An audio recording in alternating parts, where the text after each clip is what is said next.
Bred to Win, brought to you by Inglis Digital, the tried, trusted and reliable market for online sales.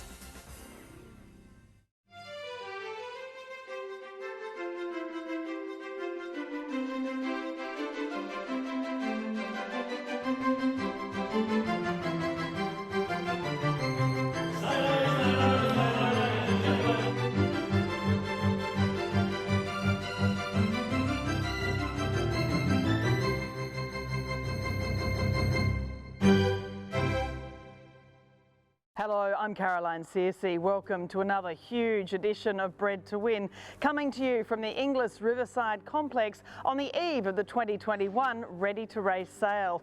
A big show coming up, including the breeding background to the big winners from the weekend on Cox Plate Day and from the Bondi and Invitation Meet at Royal Randwick. Find out more about the Aushorse Fast Track program, encouraging new staff into a career in the Australian breeding industry. And a day out from the Ready to Race sale, WBF Thoroughbreds Will Forrester joins us in Arrowfield Studs, horse who made you love racing. First though, an extended Aushorse news with plenty of people celebrating the flow-on effects from the weekend's big winners.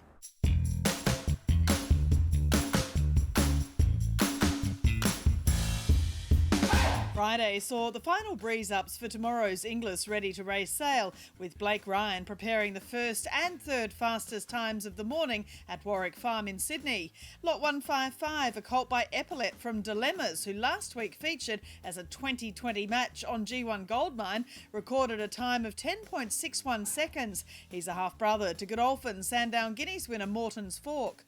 Lot 84, a gelding by Hallowed Crown from Star of Minerva, recorded a time of 10.63 seconds, while WBF Thoroughbreds Will Forrester galloped most of his draft on Friday, highlighted by the second fastest time of the morning, a filly by Cepedo. I made the call to gallop the majority of my draft a bit later. I just felt the types of horses they were, probably more physically, mentally they probably were up and ready to go earlier, but just their physical capabilities I thought they'd appreciate more time to sort of mature and strengthen. I wanted to sort of have horses that were in full work and, you know, really close to trial and jump out stage so that, you know, trainers or syndicators can buy them and put them straight in their stables. So that was sort of the two main reasons, yeah. Lot 113, the colt by Star Witness from A Brilliant Idea. That was a good breeze up. You'd be happy with him?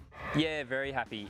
He's probably the sort of colt that his preparation is exactly how you'd like to see one develop in probably the last 3 weeks. He's just gone from strength to strength. He's a very professional mover, and physically he's really come on just with the extra time that we've given him. So this morning he did a really nice gallop. He breezed home his last furlong in 10.7 seconds, and he's fit and he's ready to go. He's the sort of horse that I could see at the trials within a fortnight to 3 weeks sort of thing. So yeah, he's one that is a good example of what we're trying to do. Lot 158, the colt by Astern from Don Seller. Obviously he's a big fellow and will take a bit of time developing, but he galloped well. Yeah, very much so. No, I was happy with his work today, and as the Asterns, we probably see them as sort of the later 2-year-old into 3-year-old types, and he's a lovely, big, fluent, moving horse. So his work was really pleasing, and I think everything that he takes out of this prep is gonna, he's gonna go on with. So he's a really nice horse that I could see either in Australia or overseas, at that mile plus sort of distance. And lot 92, the filly by Cepedo, the son of Sebring. He could be a bit of a sleeper, really. She galloped really well, the Tale of Fun filly, in a really fast time. She was super. And she's the sort of filly that you'd love to have in your stable. She's a very professional, sort of athletic type of filly, and when you ask for an effort, she puts in 100%. So she did a very nice piece of work this morning. She breezed home in 10.6, and she just, for me, she's probably in the last 3 to 4 weeks, come on a lot, and both physically but mentally, she, when she goes out to work, she wants to do everything right. She wants to conduct herself, in a professional manner, and her physicality's just developed out of sight. And as you say, Cepedos we don't know a lot about, but I can certainly see a bit of the sire line and then from the tail of the cat on the dam side as well. So yeah, she's a lovely filly, and I'd be really excited to see how she goes over the next couple of days. Still Commander Harry 3/4, Forgot You slowly but surely. Last year's Ready to Race sale added another Group 2 success to its honour roll, as Forgot You added the Moonee Valley Vase to his Bill Stutt Stakes success. Go forward 12 months. 18 months, this could be your guineas, your Derby horse. The son of Savabeel was bought by Busselton Racing for $330,000 from New Zealand vendor Ahukia Lodge at the 2020 sale and is the favourite for next week's Victoria Derby ahead of another ready-to-race graduate, Gunstock. Our final G1 Goldmine analysis for the Inglis Ready to Race sale features lot 56 from Glenhaven Thoroughbreds by Deepfield from Hot Chilies. Plenty of the green Supercross in this pedigree, in particular with Danehill matching up with Deepfield and his sire Northern Meteor in Costa de Lago Elusive Quality and Theme Song, the daughter of Cottahealy House and granddaughter of 8 Carat. The aptitude profile shows an expected prowess over 1,200 metres at 2, ability over 2,000 metres at 3, peaking as a sprinter out to a mile at 4. Lot 119 by Fastnet Rock from Anata Lady from Nolan Racing shows the great supercross between Fastnet Rock and Sadler's Wells and between Sadler's Wells and Fastnet's third dam, Twiggerley. Expected peak distances for this colt range from 1,200 metres at 2 to the mile at 3, excelling over the mile out to 2,000 metres at 4 and beyond.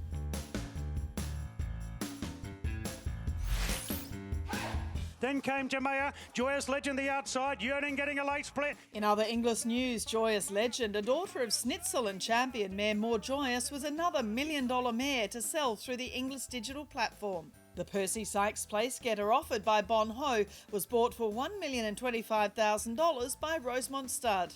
Close relation Sunday Legend by More Than Ready from Sunday Joy, a full sister to More Joyous, is on offer this week in the late October online sale, along with 11 Godolphin consigned racehorses, including stakes performers Claudia and Conceited.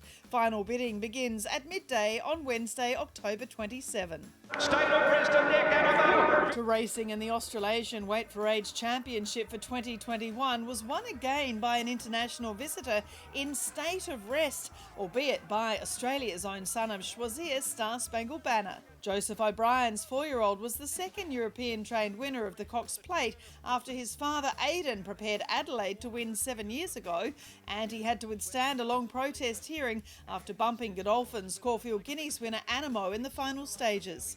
State of Rest's third dam, It's in the Air, was a 5-time Group 1 winner and dam of Group 2 winner in France, Bitou. His sire, Star Spangled Banner, won the inaugural Inglis juvenile race on Cox Plate Day, with that race now named the Banner after his success in 2008.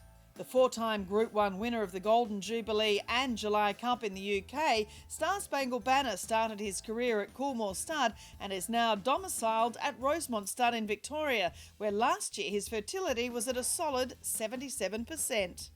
It's Jonker, 100 to go. Bella Nipotina, 3/4 of a length, a half away. The weekend's other Group 1, the Manicato Stakes, was a great success for tough Queenslander Jonker, the first Group 1 winner for his sire, Spirit of Boom, from the Eureka stud-based stallion's first crop. But Ice Baths come from last. At Randwick on Saturday, in the inaugural $2 million The Invitation, the Brad Widdop-trained Ice Bath finally won a much-deserved feature. The daughter of Waikato Stud's late Sacred Falls is from the Savabeel mare Fabulist and was bought from the Sledmere Stud Draft at the Inglis Classic sale. The immaculately turned out Hilal won the $1 million Bondi for 3-year-olds for Team Hawks. The Stan Fox winner is an Emirates Park homebred by Fastnet Rock from the Costa de Lago mare Salma, a daughter of Salome, making him a close relation to Al Maher from the dancing show family of Redout's Choice. One of the best bred horses racing on Saturday was part of a great day for Arrowfield stud stallions, as John Singleton's homebred Redout's Choice filly Mokalua found Group 2 success in the Moonee Valley Fillies Classic. She's from VRC Oaks winner Dear Demi from a great line of superior females, including Golden Slipper winning Grand Dam Merlene and her dam Star Filly by Luskin Star Bold Promise. 4-time champion Australian sire Snitzel had the smart Generation win the Group 3 Red Anchor Stakes, being from the late $1 million mare Fontaton. The half-brother to Pinkham was sold by Newgate Farm to Kieran Maher and Dermot Farrington as a Magic Millions yearling for $575,000. Morris had his first black-type success in Australia as Mizzou won the listed Brian Crowley Stakes at Randwick. The half-brother to Coolmore Stud stakes-winning filly Headway, Mizzou was sold by Parsons Creek Pastoral to Triple Crown syndications for $180,000.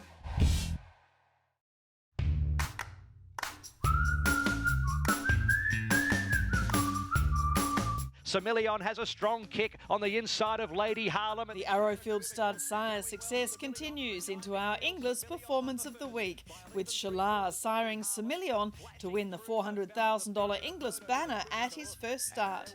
From the Bella Spree mare Systonic, a three-quarter sister to unbeaten champion sprinter Black Caviar, Cecelia is yet another stakes winner descending from his remarkable third dam, Scandinavia. He featured in this year's Inglis Premier Yearling Sale Preview at Blue Gum Farm, and Phil Campbell and the team sold him for $300,000 to Mark Player's International Thoroughbred Solutions for Neil Werrett and co-owners. Shalar by Invincible Spirit recently signed his first Group 1 winner in No Speak Alexander in Ireland, and he stands this season at Arrowfield at a fee of $44,000. Time for a break on Bred to Win. Coming up, the Cambridge Stud Performance of the Week and the Aushorse Fast Track program, attracting and training newcomers to the Australian breeding industry. Bred to Win, supported by Prized Icon, a Group 1 winner of 2 and Derby winner of over $2 million, standing at Coringal Stud in 2021.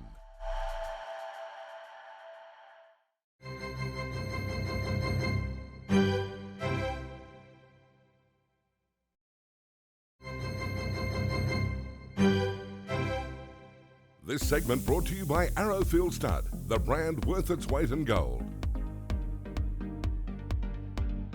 My first love, and still one of my biggest loves, is northerly. Being from Western Australia, and I'm not from a racing background, I sort of, when I was at school, I was aware of this horse making all the headlines in WA, and then a few years later I was sort of in Ascot in Perth riding track work, and I used to ride past Fred Kersley's stable every morning, and he's got this big sign out the front with Northerly's head on it. So probably the more we went on, the more I appreciated what he was and the era that he raced in. Just the way he was so courageous in all his wins, and just like what he brought to the track and meant to so many people. And I was watching an interview with Fred the other day, and it's hard not to get emotional when you watch his wins, because you can just see how he talks about the courage and the toughness of the horse, which is it's a really rare quality in a horse. So he's still one that you watch his replays and you get goosebumps every time, I think. And now with your WBF Thoroughbreds breaking and pre-training business, I guess it's what everybody is looking for in a horse. Absolutely, yeah. Especially in the breaking and pre-training sector, you deal with a lot of horses all in their early stages, and traits like that are rare, and sometimes when they do come through in a horse, it's quite exciting.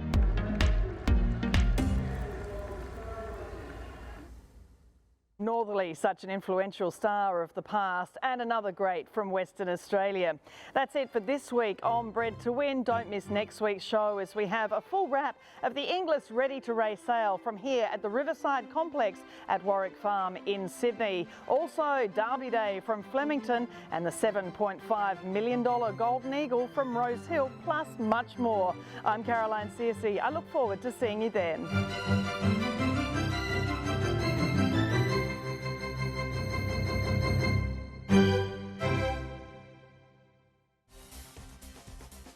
Bred to Win, brought to you by Inglis Digital, the tried, trusted and reliable market for online sales.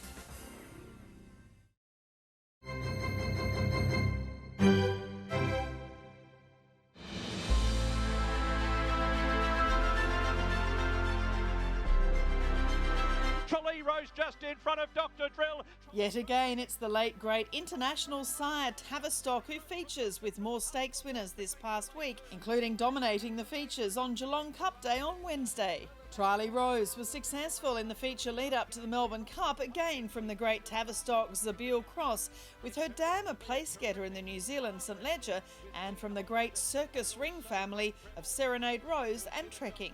Trolley Rose was a $50,000 NZB yearling sold by Cambridge Stud to Cameron Cook. The day's other feature, the Derby lead-up Geelong Classic, went to the Tavistock half-brother to champion mare Melody Bell, Tutu Kaka. He was a $250,000 NZB buy from Haunui Stud to trainer Tony Pike. And at Moonee Valley on Saturday, Tavistock's Flying Mascot was successful in the Group 3 Tessio Stakes for the mares. Again, from a Zabeel mare, she's a half-sister to Cinderella Stakes winner Koala Bear and granddaughter of four-time group winner Arletty. Dam of New Haven Park's dual Group 1 winner Extravagant. And she's thrashed them today, Flying Mascot.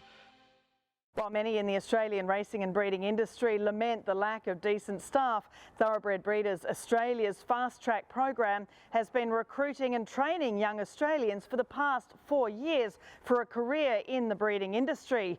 There's a new intake starting in January 2022, so if you're interested in getting involved in thoroughbred breeding, it's a great opportunity for you.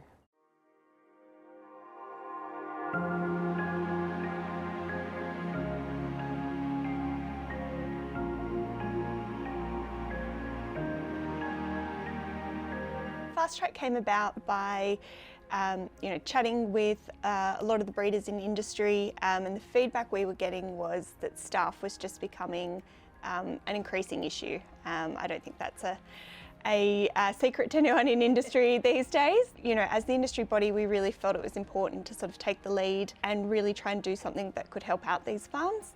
So we sat down, had a look at what options were out there, and I guess that's where this idea for a national training program that would be specifically designed to bring people into the breeding sector, that's where it all came about. Well, this year you've had 160 applicants, and then you interview formally about 30 of them, and then 20 get in the program. Tell us how it actually works for someone that actually applies for Fast Track. What are the processes they go through? To begin with, it's just an online written application, and the questions we focus on and the things we're really looking for is a passion for horses. You definitely don't have to have any prior experience working with thoroughbreds, whether it be breeding or racing. It's really about passion, work ethic, wanting an open mind and wanting the opportunity. And look, even the horse experience isn't a deal breaker for us. It's great if you've got some basic horse experience, but we've had some trainees come through the program who actually hadn't touched a horse before. So written application is step one. From there we shortlist and we do, I guess, a soft phone interview where we'll just pick up the phone, ring those applicants, have a bit of a chat, get to know them a bit better, understand their reasons for applying. And from there we offer a formal interview, and that's when we bring industry in. So we always have a breeder sit in on that panel. We think it's really important that they have their say and they have buy-in to the program as well. And the feedback they can offer from a perspective of an employer is really invaluable for us. You have support from some of Australia's leading studs and individuals, and they actually all assist in approving the students and actually placing them on their farms. So there's a real buy-in, literally, from the breeding industry. Yeah, look, we're lucky, Caroline. We've had fantastic support from farms all over Australia. This really is a national program, and we're building on that every year to try and get as many farms involved, as many students placed in as many states. And the farms really do. They make a big commitment taking on a trainee. A lot of time and effort has to go into showing them the correct way to do things, helping them with their studies. We're very fortunate we've got great farms that help us out, and without them it wouldn't be possible. The students that you've had come through the program so far, I mean, there's an ex-electrician there in Jared, and some people, they like horses, but they don't really have the hands-on experience. What are some of the backgrounds of some of your graduates so far? Yeah, really interesting. You've just mentioned Jared, who hadn't touched a horse till his first day at TAFE. We've had other young guys come through. A young guy, Tom, was a cricket coach, coaching high school cricket. Not sure what he wanted to do post-school, but had a real passion for racing. Again, no farm experience, grew up in the city, and really without a pathway like this, I think people like that are lost to our industry. It's a bit scary, it's a bit daunting. When you talk to them, they go, we love horses or we love racing, but we just have no idea how to get started. And they see job adverts out there, but a lot of the time it's asking for an experienced stable hand or an experienced stud staff member. I think there's also a bit of a gap in the information around the fact that we have this huge big industry crying out for staff, and then there's this whole cohort of people who are interested in horses, interested in our sport, and they just don't know how to connect the dots in the middle. So I guess that's what we're really trying to do with Fast Track and offer that pathway in. And tell us about some of the course, because there's so much to learn, the hands-on and dealing with horses, but there's so much else to learn through the whole course. There is, yeah. So obviously the hands-on equine stuff is really important. We're trying to set them up with those basic skills so when they get out on farm, you know, we haven't thrown them in the deep end too much, but we spend a lot of time and a lot of effort on, I guess, personal development and preparing them for any workplace really. So we do safe driving training with NRMA and float towing. We do an industry careers night. We do quad bike and side-by-side training. We do workplace behaviour workshops. So it's really trying to give them, I guess, that rounded experience and really prepare them for the workplace and give them the best opportunity of succeeding when they get out there. And some people really want to work with the horses and the hands-on stuff, which is brilliant. But there are so many other roles within the breeding industry, aren't there? Within, you know, marketing or, you know, the sales companies. There's so much more once you have a basic understanding of how it works. Absolutely, and when we talk to our trainees, so many of them say that one of the most surprising things about the industry is how big it is and how many jobs there are. Of course, if you love horses, a million opportunities hands-on, but so many of these big farms now have marketing teams, they have accountant teams, IT, garden staff, farm staff. If it's an industry you have an interest in, or you know, if it's just equine broadly, there is a job for you working with thoroughbreds, 100%.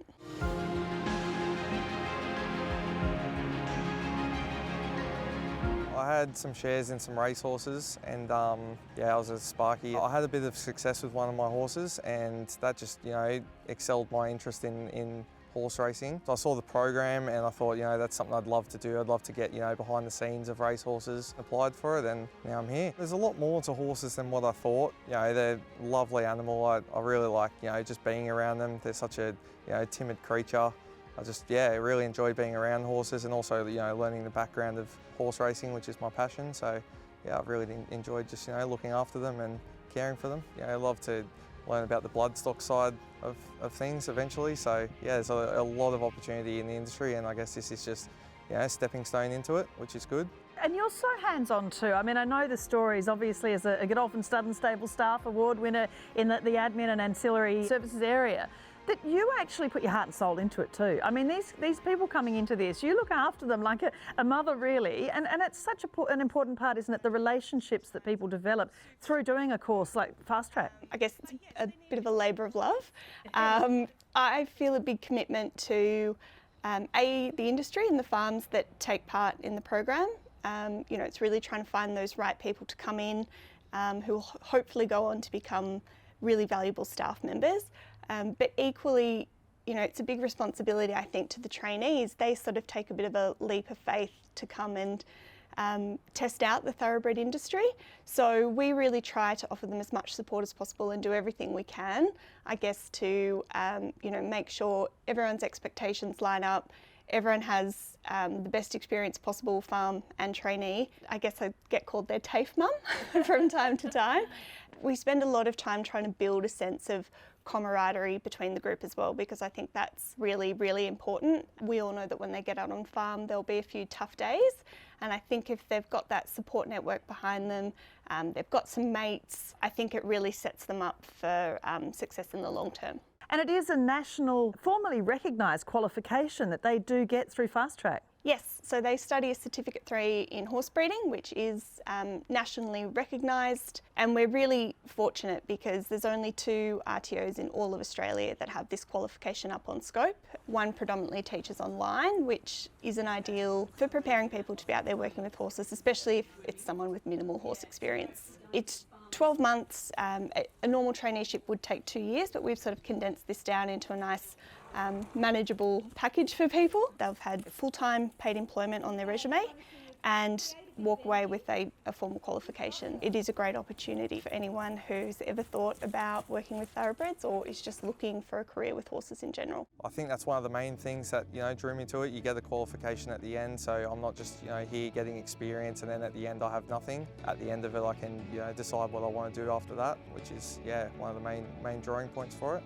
The COVID situation has definitely highlighted the fact that we really need to invest in staff here in Australia. Every year we get more and more farms approach us and say, we'd love to take on a trainee, can we talk to you more about fast track? And I think as an industry there's exciting things happening in the education space. TIC are doing great things, the Explorer Cadetship is another pathway in for new people, and it's brilliant because it can cover the racing side as well. And so what are the costs involved for someone that's looking to do the 12 months with Fast Track? And you know, if they want to get into the 2022 intake? All tuition fees are covered either by the breeders or by access to some state funding, which is brilliant. Cost of your accommodation is taken care of while you're at TAFE doing the intensive learning blocks. Obviously then you're getting your on-farm accommodation when you start your job at the stud. Sort of all those extracurricular bits and pieces are covered by us. We view it as giving people an opportunity to come into our industry and investing in that next generation of staff. So if you're looking at applying for the 2022 intake, you just head to the Thoroughbred Breeders Australia website. All the information is there, including the link to the online application.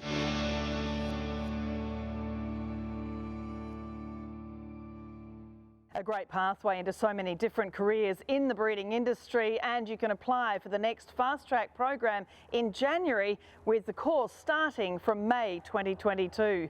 Time for a break on Bred to Win. Coming up, WBF Thoroughbreds Will Forrester with a great Western Australian champion in Arrowfield studs, the horse who made you love racing. Bred to Win, supported by Hanover Lodge, preparing the elite racehorse.